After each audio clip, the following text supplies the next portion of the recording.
Hi guys, Joe from Prepper in the Woods here. Road Preparedness and Step 1 Survival have done their 10 favorite fire tinders. So I'm going to jump on with that. But except for I'm going to show you some of the natural stuff I use and some of the man-made stuff I use. And then just give you some ideas, stuff you can make at home to add to your kit. Also some stuff I made myself. So it might be a good one, so stay tuned. Alright, so natural tinders, my favorite one is some fat wood. I love the smell of it. I don't know, I just like it. It's easy to work with and just very relaxing. And this stuff here I got from Bushcraft, one of their boxes. It lights up, it's a bit of a flash tinder, lights up really quick. If you see my flint and steel video, I used that in the middle of a bird's nest and that took on really well. So that is good stuff and that's all natural. And then you have stuff like fungus and stuff like that and some birch bark. But I just say this stuff when I go around, I just collect it. But those are my natural tinders I use. So that's more flint and steel, that's more ferro rod, and that can be used with anything. This here is way too much stuff. If you're an avid camper and stuff, you shouldn't really gather this much fire starters. I have 3 ammo tins worth, and that's just a lot. Some people send me stuff like this one is Bushcraft, some waxed discs, and some other forms of tinder mixed with looks like fat wood and shavings and stuff. So I'm going to show you some stuff and then just chuck it back in the ammo tin. So you have those. You have some more wax stuff with wood shavings in it. I mean that sort of stuff anybody can make. Another one here with some different kind of chemicals into it. You know, just be creative really. You can go to a shop, get some trays, and make your own. And then this one here is handmade tinder, again from Bushcraft. They light really well and they burn for a long period of time. And it's just kind of like little cartons there with some wax and again some shavings in that one. You got some potassium here, and you could mix that with sugar or glycerine, and then you start a fire that way for a little bit of a chemical fire. I've done a video on that one. That could be fun as well if you have some kids around. These magnesium blocks with a ferro rod on the side. This is a cheap Chinese one. Some people do grind these down just to get the powder and make like little vials of magnesium powder out of it for fires. That's another option. Tampons, compressed cotton. That's an all-time favorite. This one here is the fire dragon stuff. I like it, it's good stuff. You can fill up little cubes for your cookies and stuff. But or you just, if it's really wet, I'll just throw a dab of this onto some sticks and stuff and get a fire that way. I get these tins from the barbers and then either make char cloth tins out of them. This one has dryer lint in it. So again, it's another little fire starter you can use there, and then you can also make some char cloth out of that. Speaking of char cloth, I make some really good char cloth, if I do say so myself. I use a really good fabric, and I think I was giving these away originally in my Facebook group Prepper in the Woods to some new members on that one. And then I think I was selling them for £2 each or something like that. I can't remember, but it's a good material I use for that one. These ones I made up, and all that is Vaseline and cotton balls and straws, so it's all waterproof and compact, but more importantly, it doesn't get your bag messy. And I made loads of those out of pretty much boredom probably. So I have those. Another option here, you get a toilet roll. This side I put some dryer lint, and that one has a cotton ball Vaseline in that one. This will burn for a few minutes. Again, just experimenting and stuff. But those are handy.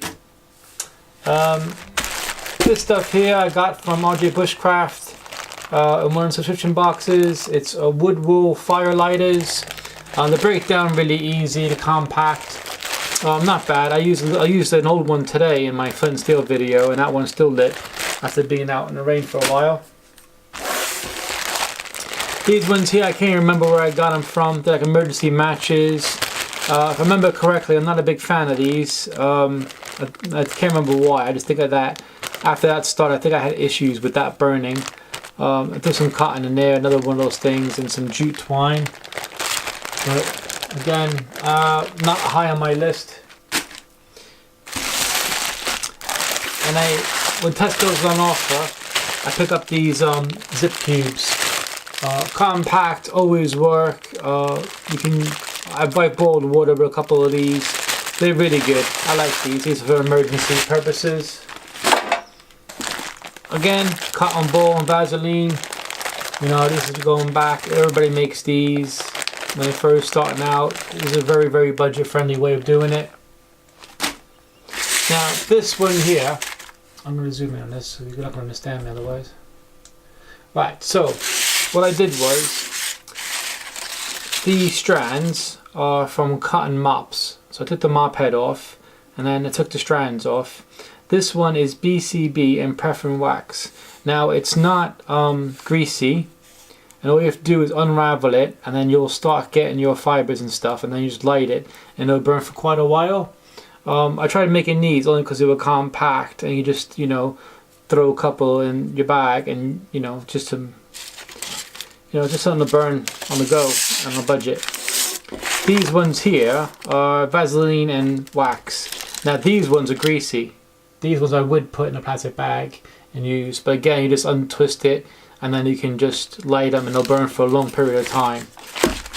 Again, that's just me experimenting with different kind of stuff, but with the amount of stuff I have, I really don't have to.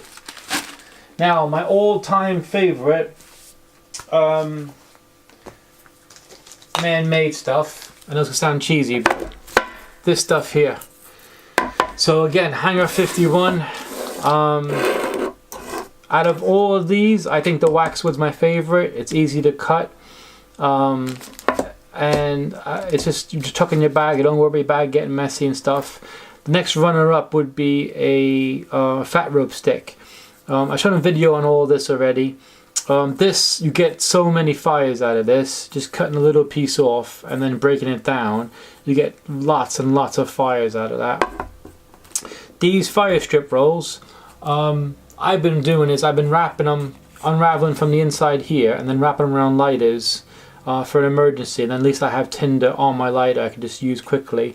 Hardly takes up any space in your bag once you take some out and roll it up, and then or attach to something else. This stuff here is probably my least favorite. That's the other version of it. So that's basically a fat rope broken down into this stuff. I don't know.